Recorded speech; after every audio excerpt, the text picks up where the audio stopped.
This podcast is a quest for well-being, a quest for a meaningful life through the exploration of fundamental truth. Enlightening ideas, insights on physical, mental, and spiritual health. The inspiration is love. The aspiration is to awaken new ways of thinking that can lead us to a new way of being well. Welcome to Body, Mind, and Soul Healing Conversations.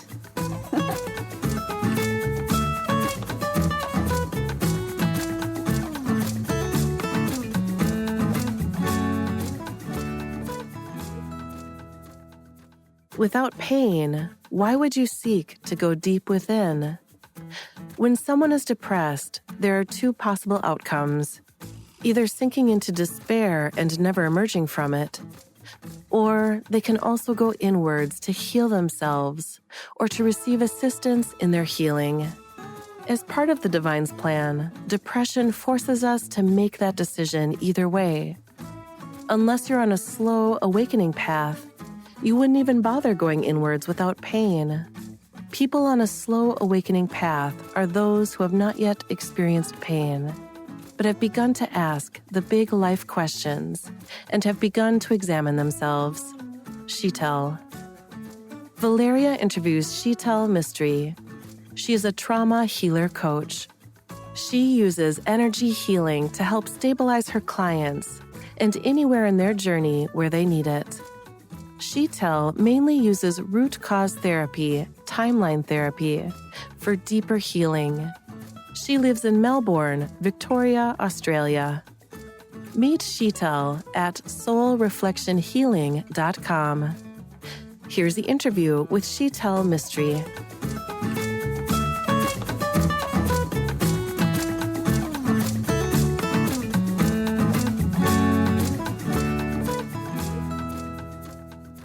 In your own words, who is Sheetal Mistry? That's always a question, isn't it? Who we really are at the center of everything.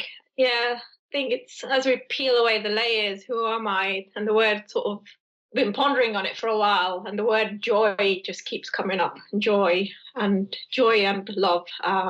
It's like peeling away and just getting to the core of the onion. But the word joy just keeps coming up, and I've always been a bit sort of childish in a way. I think it's ever since growing up. I mean, I'm the oldest of three kids, but I've always been more the childish one. And I think as I've grown up and I've peeled away the layers and the beliefs who I'm not, the word joy just comes up.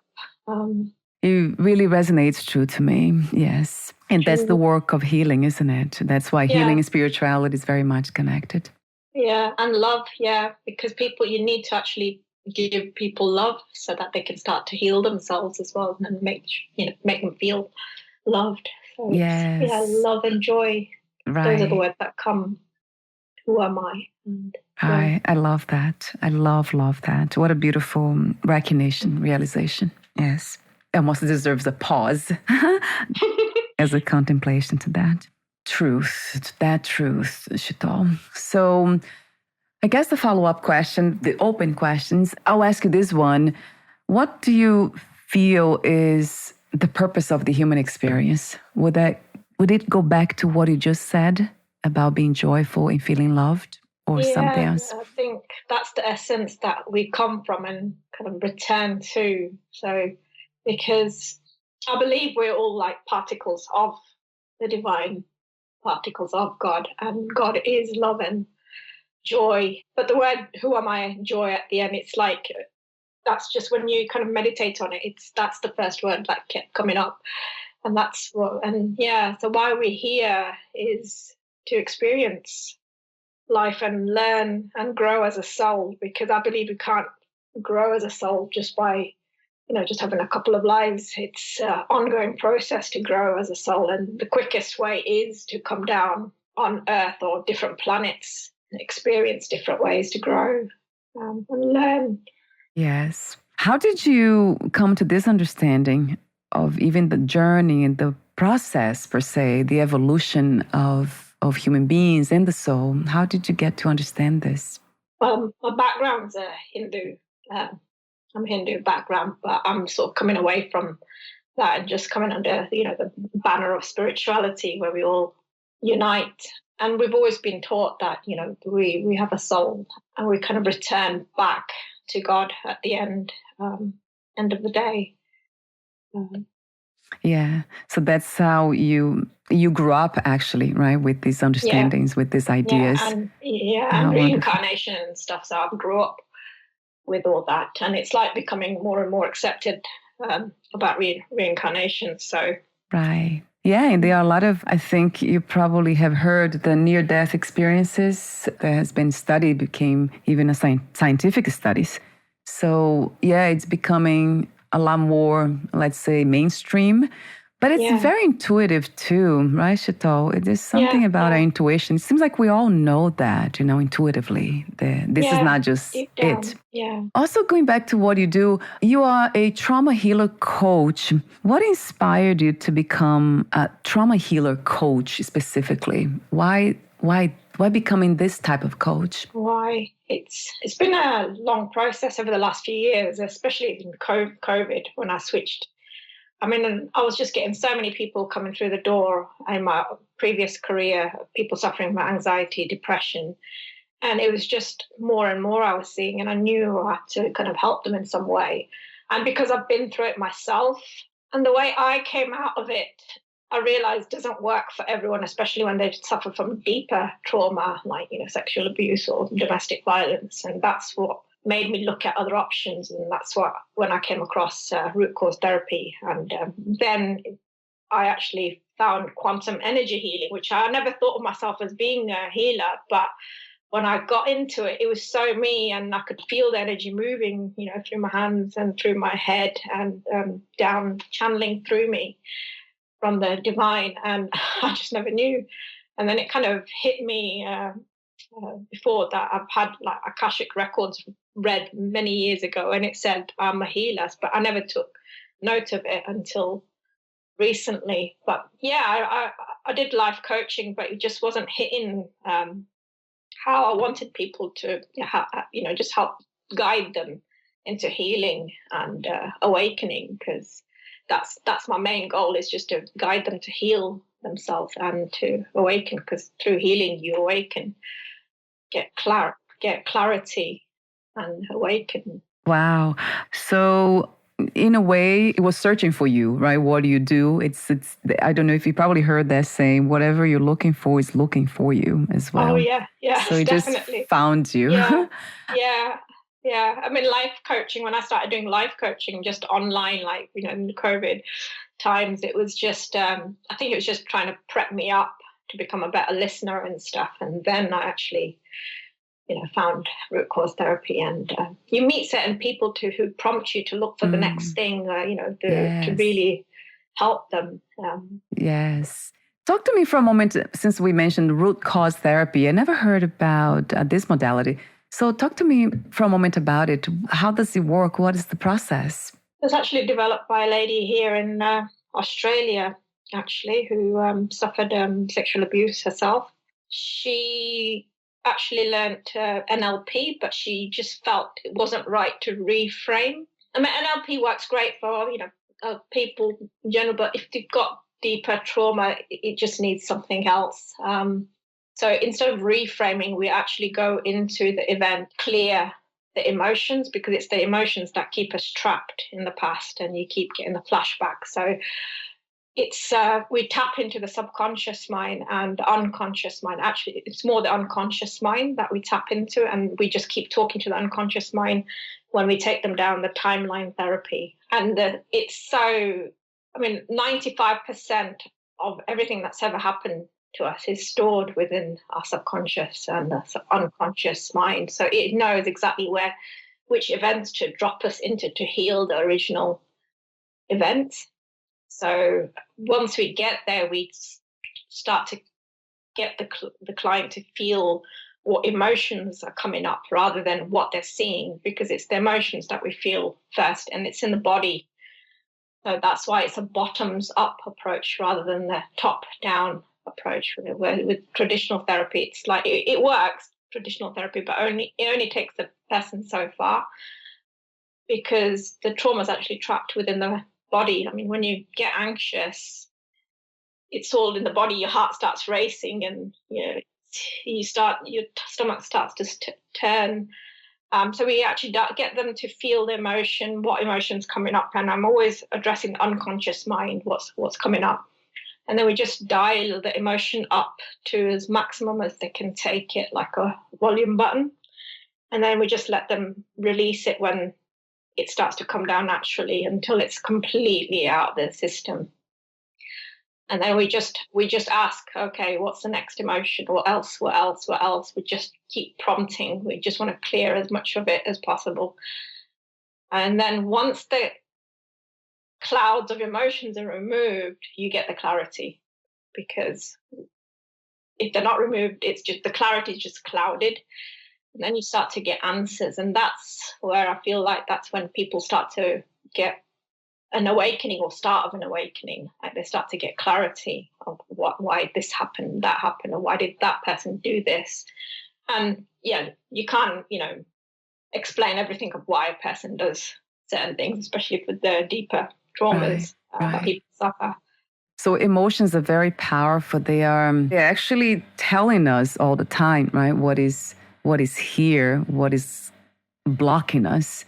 But I see that most of us tend to numb or try to distract ourselves from those emotions. And that doesn't help, right, Sheetal? No. And that's where the fight, flight, freeze comes in as well. So if they numb it down, they go either into shutdown or like freeze. But then it's always that trauma loop is always running in the background. And it's actually, the way I was taught, it's actually the primal, basic reptilian brain that kicks in. Because there's three parts of the brain. There's the reptilian brain, the mammalian brain, and then the human cognitive brain.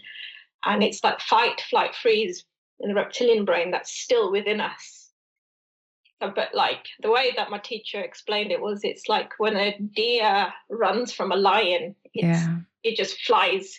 It gets frightened, flies. And then once it finds safety, it just goes, just breathe. And that trauma loop's closed. It's found that closure, that it's safe now. But within us humans and our cognitive brains and stuff, it just keeps looping. And it's without processing the emotions, it just keeps looping in the background, just keeps looping. And if you get triggered anytime similar things keep happening, and I believe that people tend to get triggered over and over again, meet certain situations that people to keep getting triggered until they've healed. That it's always calling to get healed. Yeah, it's a calling for healing. It's the soul. Yeah, the soul just pushes them. Wow. And this is something that caught my attention. And it's one of your messages, the powerful, insightful one, and empowering one about pain, right? Like having to go through the things that we go through so we can wake up the spirit, the soul. I'll get to that in a moment. Going back to trauma, you wrote a blog post. It's titled, "What is Trauma?" And there you quoted Peter Levine. He's a developer of somatic experiencing. He's one of the fathers of it, Yeah, he said, trauma is the inability to be here and now. I never heard it that way before, but that made so much sense when I looked at this phrase. Trauma is the inability to be here and now. So trauma lives in the past, right, Sheetal? Past and future, it seems to me. Is that the escape mechanisms, right? It goes back and remembers and then tries to escape it by going to the future somehow or being elsewhere, but never here. No, because you kind of think of the future of like, oh, how am I going to, live in the future if this keeps replaying out? Right. So that's why you think about the future. And you're never here in the present because you're always thinking about the past as well of what happened, and you just keep replaying it. So when we actually go back and heal these on the timeline therapy, the flash-ups don't happen as much, and you don't get triggered at all so much. I mean, like a recent one I cleared was an event when my mother slapped me at the age of 18. And every time I talk about it, I'd be in, floods of tears and anger. So that's something I could have gone and cleared it myself, but it's good to have somebody to hold the space and just ask the right prompting questions. Right. And now I don't get triggered by it. And then I actually saw why she was like that, because she was brought up to, think that women are third-class citizens. And that's what she was just keeping the status quo in the family, by not listening to what I had to say and just slap me at the age of 18 when I'm practically an adult. So, these are all like little traumas that keep looping and keep you trapped in the past. Yes. I'm sorry to hear that. And I know that this is something that most people go through these things, but they tend to believe that they don't affect them in the long term. Oh, no, it but you're right. Does. Yeah, it definitely does. And for me, I always tell this story because it's so powerful. I mean, in the root cause therapy, we actually use the whole body like a pendulum to test limiting beliefs that they're holding, because the body is clever. It stores everything. So the belief that we worked on was I fear failure. And when I sat as a colleague for just practice, it dropped me into an event when I was 1 year old. And you have no conscious memory of it, but your subconscious, unconscious knows. So I saw turquoise walls, and my mom said, yes, we did have turquoise walls. And my whole left leg started shaking from my hip joint to my feet as I was sitting there in the chair during this call, because I was learning how to walk and I couldn't walk because no one had picked up my hip problem. So my leg remembered that trauma, and that's when the fear of failure had set in, and it's followed me throughout life. It's like I'll never get things through first time or even second time round. It'd take a third attempt to get through. And it's so subconscious. You're just not aware of it at all. It's just hidden, and it's just so hidden. It's like the iceberg analogy, where most of it's submerged, and you just don't know about it under the water. Right. But in a way, it's not. It is hidden, but it's not, because it's always here, right? Kind of expressing itself. We are actually reenacting everything, but the body is, but we are not able to interpret. Like we need interpreters for that kind of language. And that will be you and therapists and people who do this work to interpret the body language, but at a deeper level. How amazing. And I read this story, what you went through with the trauma of failing to walk, and how that impacted your life. And then I also read something else that caught my attention, was when you say trauma is also what didn't happen to you. So it's not just what happened to us, but what didn't happen, like the lack of touch, or perhaps you gave some examples that I don't remember. I don't have it here now. But that's so true, because my case was not having loving parents. I never knew what love was in the sense of safety. So I didn't have that. So once I understood intuitively, naturally, I understood that I was in an environment with my parents that was not safe, and love was not something that they knew how to express. Then I had to leave at the age of 17. And throughout my, up to 37, actually, I was grieving that not having parents, loving parents. So it seems like the trauma that my body kind of held on to had to do with, of course, what happened, because I was also severely traumatized emotionally and physically. But it's also what I didn't have, because seeing people around me with loving parents, loving people, and I didn't have that as a reference.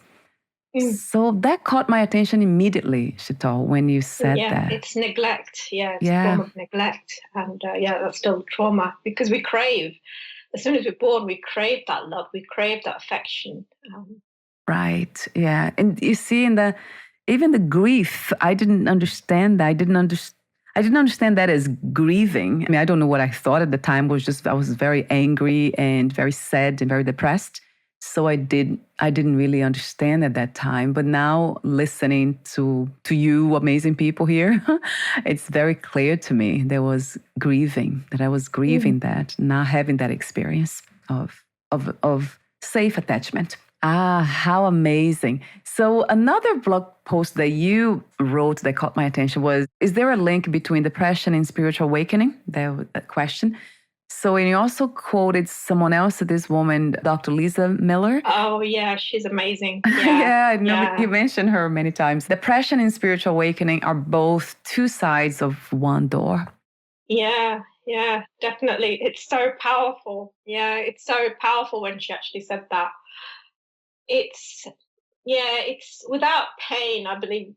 It's the way that kind of God's kind of put in place so that with pain we awaken, because if there's nothing to trigger us to work on, we just stay here, asleep basically. And I believe we do have certain control of what we experience in life before we come down to earth. And if we're not strong enough, we wouldn't choose to come down in certain situations that cause depression or anxiety down the line. Or I believe that we do tend to choose which family and circumstances to grow up in, because without that we wouldn't get triggered and go into depression, pain, and then grow as a soul. Because if you just stay asleep, if we just have a normal life, there's no prompt to actually go within and start to find answers and to awaken. So depression and anxiety, I feel like, and trauma are just like massive, massive steps that most people have to go through to awaken. That's very insightful. And it also resonates true to me at that level, right? Because we're basically talking about ignorance, not in a pejorative way, but in a way of ignoring the truth, as you said, being asleep. So that's the ignorant state of not knowing, basically. So you're right. So by not knowing that we are one with the infinite, that we are one with the divine, that we are limitless, then we keep coming back, we keep circling around the limited, what is limited. So we keep limiting ourselves, basically. And I think that has to do with the human experience too, Sheetal. I don't know if you have this understanding, but do you actually believe, or have you had some insights into the nature of reality, in a sense of, what are we? Like you said, joy, love. But this is not something that we can permanently find here in this human experience. It's always that back and forth, right? We could find, I guess, some people, some spiritual teachers in India especially, they have found that sense of deep peace, and they actually became very stable in that with the body-mind. But then they're still witnessing other people going through suffering. So it's not really something, they couldn't do anything about that. They couldn't stop the suffering of others, although they did amazing work. So how do you feel about that, in the sense of when we evolve, when we get to the point of knowing what we are, who we are, do we still come back here, or are we free, completely free then? I strongly believe we do have a choice whether we do come back or not. And that's especially after reading Michael Newton books, because I always felt like that we do have some sort of control. And when I read his books, it just made sense. I don't know if you've come across. No, I don't know. I don't know who he is. He's actually a hypnotist, and he was a skeptic of reincarnation. He did not believe in it at all until he accidentally sent a couple of people into past lives. And then he ended up delving more into it, and then he'd end up taking people to where they're actually in between, in the spirit realm. A lot of people actually have some sort of control of what they want to experience in the next life and who to pay karma off with, who to meet in their lives and what they want to learn. But the thing is, so we do have a choice. If we don't want to come down to earth, we have the choice just to stay up there. But then we always return back because we always want to grow as a soul. But yes, at some point, yeah. In Hinduism, they call it moksha, when you've finished all your karma off on planet, and you finished most of your life lessons and stuff, soul lessons. You get moksha, so you return back to the divine and integrate with divine. So yes, I do believe that we can escape. Oh, I see. Yeah. And even after liberation, we still have that choice to come back here as an individual consciousness? So most people, I believe that they come back either as highly evolved souls or like spirit guides. Spirit guides are, I believe that they're just very highly evolved souls who have lived on different planets and stuff, and they've just sort of progressed and they want to help other people. So they come back just to guide. So they're not really on Earth. They just help guide us. Yes. Yeah. Oh, they don't need a body per se, No, Buddha and Jesus. I'm a real strong believer in spirit guides and angels. Yes, of course. Yes. Yeah, but like spiritual awakening, people confuse it with enlightenment, and I heard somewhere, and it made perfect sense, that when you awaken, it's just a foundation, it's just a platform from which you keep growing and evolving. And what the end point is, I don't know. Maybe it is enlightenment, like the, Buddha or Jesus or the priests in India or the monks who get there. So how fascinating, Sheetal, this. Even the contemplation, having a conversation like this, about these things is just so wonderful. It feels home in a way to me, to talk about these things. It's wonderful. In the last few years, it's like when I went through an awakening in 2015, and before COVID, I had no one to talk to. And all of a sudden, I think COVID was a big wake-up call, and it was the divine's way of people turning inwards to have a look at themselves and see what's important. And it's made people, a lot of people go inwards. And that's only when I started to come across loads of people who've awakened, and I'm surrounded by them, which is amazing, because more and more people are awakening, either through pain, majority through pain, but then I also discovered some people who are awakening slowly by just asking questions like, who am I? What am I doing here? Yes. Why are we here? So there are people who slowly awaken as well, but pain is the fastest way. People awaken through, I find anyway, through my experience anyway. So. Right. Yeah, you did say that in an article about the slow, right? There's a slow process of some people who are not going through pain, but they're asking the big questions, right, of who they are. And the other blog post, it's about heart palpitations. Is it spiritual or physical, a physical dilemma? So you asked that question too, and you actually talk about your own experience there. So I would love for you to share that. Is that when you had first glimpse of awakening, Sheetal? Oh, yeah. I'm going to say the word twin flame. And I know there's a big hype out there, but it's not romantic. It's so romanticizing, it's not. So it was 10 years after I separated from my twin flame, after only 3-4 short meetings, that he kept coming in my dreams, recurring to a point where I felt like I was living a double life, with him at night and in daytime with my husband, who I believe he's a soulmate, but not as strong as a twin flame. And that set off my palpitations to a point where I couldn't work. Depression, anxiety, the full works. And that really forced me into looking what's going on within my heart. And my soul was just telling me just to meditate on my heart. I went to the GP and he wanted to put me on antidepressants, and I was like, nope. Right, and my mom had told me for years to meditate on the chakras, and I never listened to her until it hit me so hard. Right.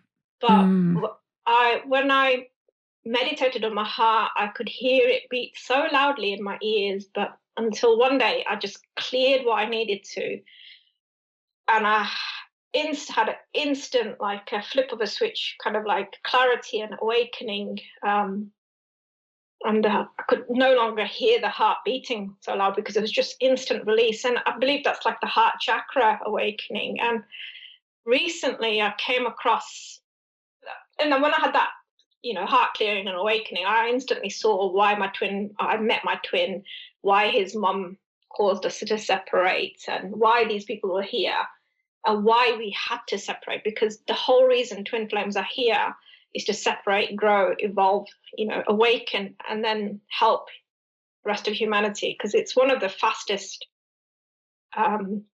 ways to awaken is through such a connection as well, because your soul just forces you through it. It just forces you through it. And just been growing since then. But then when I spoke to my cousins recently, they're all going through some sort of palpitations, and I believe that's like the heart chakra is like a connection between the spiritual upper chakra and the physical lower chakras. Connects both the realms, and it's like a very important gateway for us to grow spiritually.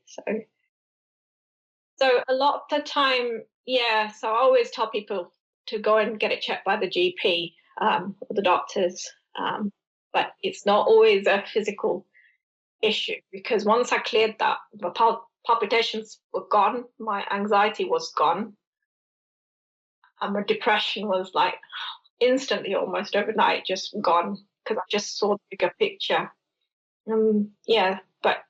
Working on the chakras, meditation doesn't work for everyone, especially if they're in sort of freeze mode. That's very difficult for them to meditate. So that's why true. I try to find other ways to help them. Yes. Do you still suggest the chakra meditation for some of your clients? Or you do? If they're able to meditate, then I do kind of get them to focus on the chakras and meditate, especially if they're getting palpitations and they've been cleared by the doctor, just to meditate on it. And because that was so powerful. It's coming from your own experience, so yes. Yeah, it's interesting to hear that. So the twin flame, it's different than a soulmate, soul connection. I realized after awakening. I didn't even know what the twin flame term was until after 10 years after separating and going through the awakening. And I thought there's something different, because I had instant recognition when I saw him, and when I looked into his eyes, there was just this weird, I was only in my mid-20s, so very young. I just didn't know what it was. And then when I met my husband, there was a knowing there as well, but just not nowhere near as strong as the twin flame. So that's why I know there's a difference. And your twin flame is your true other half. But I'm at peace. With all that, because I kind of, realize we're all here. Yeah, how amazing. I love the way you bring everything together. So that's why the title of this episode is Healing, going back to the topic, Healing Trauma Holistically, because it's working with all parts, right, Sheetal? Not just the misconception that we are the body only or the mind only. So it's bringing everything together. It requires an openness, doesn't it? To not just when you have these, like in my case, of course, it's very clear to me, anytime I have any physical symptom, I always think spiritual. So what is it at that level? And I go for that. That always comes first. And then I do something physical, of course, about it. But it's always spiritual first. And I know that this is not the mentality of most people. It's always science first, right? Science and then spirituality. And maybe spirituality. Yes, maybe. So I love what you're doing, because you're bringing all this together in all parts of what is to be a human, right? That's not just the body and the mind, but the spirit too, the soul. Yeah, How beautiful. Another question I have for you is, do you see your clients online, also remotely and in person? Groups? Do you coach groups as well? So yeah, I do mostly online, not group sessions, because when I do the timeline therapy, it has to be one-on-one. You can't, take loads of people because they've all going through different experiences. Yes. So one thing I can do in group setting is test for limiting beliefs. So I can pair them up so they can watch each other and just test each other for limiting beliefs, what they're holding in the body. And then that's what we actually use in timeline therapy to take us to the original event. And it could be either this life or past life. So I always warn people, even if they don't believe in reincarnation, we just say that there might be a possibility, or you can go down the ancestors line as well, because I found that a couple of issues were linked to down the ancestral line as well, the original events that triggered that trauma, because it does come down with DNA as well as like studies. Yes. But that's like another huge topic.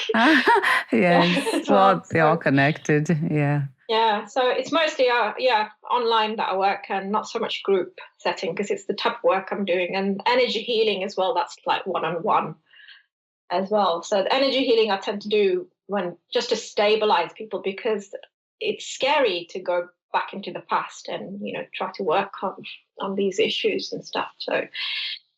And I use them in between root cause therapy sessions just to, just help them to stabilize again, because they're not up to doing the root cause therapy. So some people are raring to go. Like I'm working with a client, she's just raring to go. So I've done no energy healing sessions on her. She just does the root cause therapy because she's already done some self-work. But the energy healing's more for people who've not really done any self-work, but they know they need to. It's just to stabilize them. Right. Yeah, I love that you bring that too, right, into the work you do as a coach, the energy healing. It is very much something that can be felt right away. I did Reiki for a while, and that there's so much love there. I remember walking that room, and that's what I felt without any introduction. It was just love, was safety, love. It was really beautiful. Safety, that's what the word that the people I work with say. Safety kind of thing. The weekly safety that you come into. And yes, that's wonderful. Yeah, it's beautiful what you're doing. Thank you so much, Sheetal, for being open to life and doing what you do. Thank you for inviting me. Thank you. Thank you. I know you have a website, so soulreflectionhealing.com. Are you also on social media? Kind of. Yes. I'm not a social media person. So. Right. Yes, trauma. I'm on Facebook as Trauma Healing Coach. Okay, so on this business page, Trauma Healing Coach. Trauma Healing Coach on Facebook. So that's good to know as well. I'll have the website on this podcast profile. So we're almost at the end. I do have a few more questions for you, the ending questions. But before that, would you like to add anything else that you left unsaid about the topic that we discussed today, Sheetal? No, not so much. No. So nothing else. Yeah, with the fight, flight, freeze, we tend not to go down the timeline so much. So I tend to get them to sort of try to lock in some sort of safety within the body, like it's like EFT and NLP, where you kind of lock a safety into the wrist or some part of the body, and then slowly work with what's coming up and stuff. So that's a bit different, but that's rare. Okay, so that's a good observation, right? For those, that's like, especially I'm working with somebody who's in sort of deep freeze mode and can't close the eyes, can't go down the timeline therapy. So it's like just finding a safety resource outside his body and try to lock it in. So at the moment, it's this musical instrument that he tends to use. So we try to find different safety resources in, so that when we do go to the trigger points and it gets too overwhelming, they can instantly find that safety resource within the body and just come back to, try to regulate down again. So we pendulate between the safety resource and going to the trigger back and forth. So they've got the safety resource, and that's for people who are really in deep freeze or flight fright. But I love this awareness. Yeah, that's important to have for people with PTSD and all. Yeah, complex trauma. I love how that, to me, that translates into compassion and gentleness too. It sounds very kind to the process. You need to love love them for who they are, and for them to open up, so that they feel safe as well with you. Yeah. Thank you so much again. Yeah, for being you. Thank you for being you, Sheetal. It's beautiful. So I'll ask you the ending question before we say goodbye. So this is a question that I usually ask everyone. What 3 experiences you wish everyone to have before they lose the body, before they die? 3 experiences. Unconditional love, joy. Those are 2 main things, unconditional love and joy. And just finish what they've come down to learning within this lifetime. That's like one of the biggest ones as well. Yes. Yeah, I love the way you pause there. Unconditional love, joy. What else is there? What else after those 2 big ones, right? Yeah, instantly when you mentioned it, I've never thought about that, but it's just, fine, having unconditional love for yourself and others, especially those close to you. Yes, beautiful. Thank you so much for sharing you, the timeless wisdom that's in you, is being expressed here, and for everything, especially, I have to say, for being open to this journey called life, because that's what it takes, isn't it? To be open to everything. Thank you for inviting me. Thank you. So I'll have the website there, soulreflectionhealing.com. And this episode will be published within 2 to 3 weeks, and we'll be in touch soon after that. Take good care of your beautiful self, Sheetal. Yeah, you too. Thank you. Bye for now.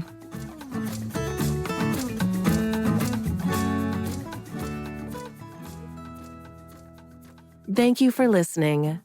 To learn more about Sheetal Mistry and her work, please visit soulreflectionhealing.com.